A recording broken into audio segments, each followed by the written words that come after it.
Hey guys, how are you doing today? I'm so excited because now we're gonna talk about anatomy of the lymph node. I have watched many videos online. I can assure you this is gonna be the best. This is Medicosis Perfectionalis. We make medicine so easy that even a child can understand it.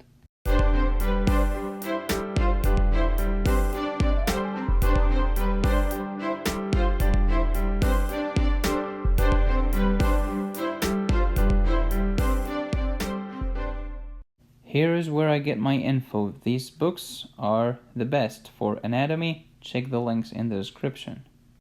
The previous video we have discussed the lymphatic system. You should watch that video before this one. I've asked you this question on the previous video, so here are the answers. Just remember that this is called the right venous angle, left venous angle.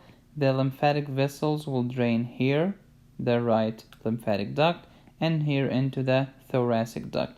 Both of them will land into these angles. Then the right brachiocephalic and left brachiocephalic veins, they join together to form the superior vena cava, going to the right atrium of the heart. So what are these lymph nodes? They are kidney-shaped, small, encapsulated bodies located along the course of the lymph vessels, as I've told you before. They contain cells of the immune system such as lymphocytes and macrophages. They consist of outer cortex and an inner medulla. The cortex has the lymph follicles, the medulla does not. The cortex receives lymph from the afferent vessels. The medulla forms sinuses, which will lead to the hilum, leading to the efferent vessel. Let's get practical and talk clinical. Lymph nodes are filters interrupting the lymphatic vessels. The flow is slow in the lymph node. So cells that metastasize from primary tumor sites, they will enter the lymphatic vessels, especially carcinomas, because they love the lymph. They will end up where? In the lymph node. It's slow, so it will grow, forming a lymphoma. Enlarged lymph node, that's not tender.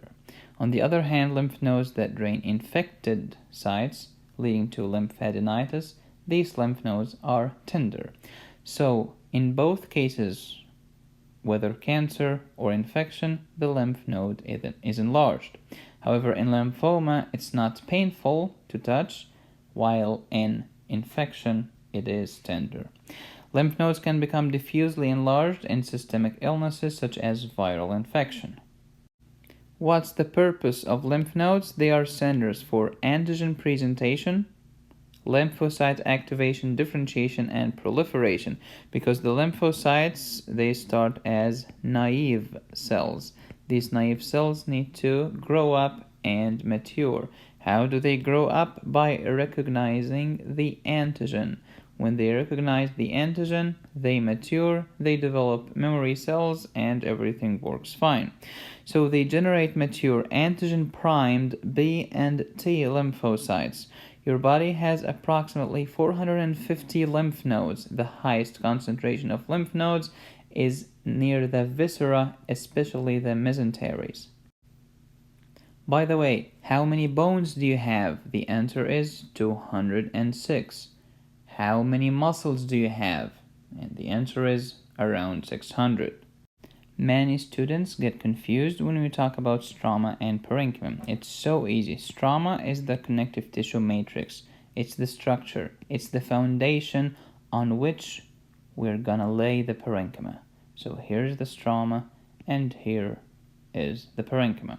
Stroma provides structure that holds the cell of the parenchyma together. It has no specific function to that specific organ, which means the stroma of the lymph node has nothing to do with fighting pathogens. This is the job of the parenchyma. Stroma consists of an outer fibrous capsule, and this fibrous capsule is gonna extend some trabeculae to divide and conquer the lymph nodes. Also, it has sinuses, which will lead to hilum. What are sinuses? They are lymphatic channels. What is the hilum? It's the exit of the lymph node. The parenchyma, on the other hand, is the bulk of a substance. Literally means visceral flesh, while stroma literally mean bed. The parenchyma is the functional part, while the stroma is the structural part. For instance, in the brain, what is the parenchyma? It's the neurons and the glial cells, the actual cells. In the lungs, they are the alveoli, again, the functioning units.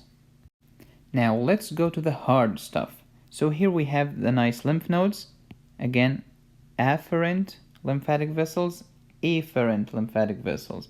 Af, if, to, from. Perfect. Then we have the fibrous capsule here, extending trabeculae that divide the lymph nodes into sections. And here we have the main thing, which is the lymphoid follicle. They start as primary lymphoid follicle. Then they will grow up and develop a germinal center. And then we call them secondary lymphoid follicles because they have this germinal center. Very cool. We divide it into cortex, which is here, medulla, which is here, and a paracortex in between, here. Medullary sinus is the last part leading to the hilum. Here comes the artery and vein. They bring lymphocytes and macrophages from the bloodstream to the lymph stream. This part is called the high endothelial venule. Very important. Again, outer cortex, inner medulla, paracortex in between. The cortex contains the B lymphocytes, paracortex, T lymphocytes. How about the inner medulla? Plasma cells, which are the B lymphocytes when they mature and become antigen-secreting B lymphocytes. Here the medullary sinuses contain macrophages. Let's go to the follicles. They start as naive primary follicles. They start to mature and grow up and develop a germinal center in the middle of the germinal center. This germinal center will displace and marginalize some cells to the margin, creating something in the middle called the mantle. Repetition makes perfection. Here is your secondary follicle, germinal center, then the mantle, then the margin. All of this is in the cortex. Then we have paracortex, medullary sinus. Cortex has the B cells, paracortex, T cells, medulla, plasma cells, medullary sinuses, macrophages. Perfect. So B lymphocytes versus T lymphocytes. In the lymph nodes, we find B cells in the cortex, T cells in the paracortex. In the spleen, especially in the white pulp, B lymphocytes are in the peripheral areas, T lymphocytes in the periarteriolar lymphatic sheath.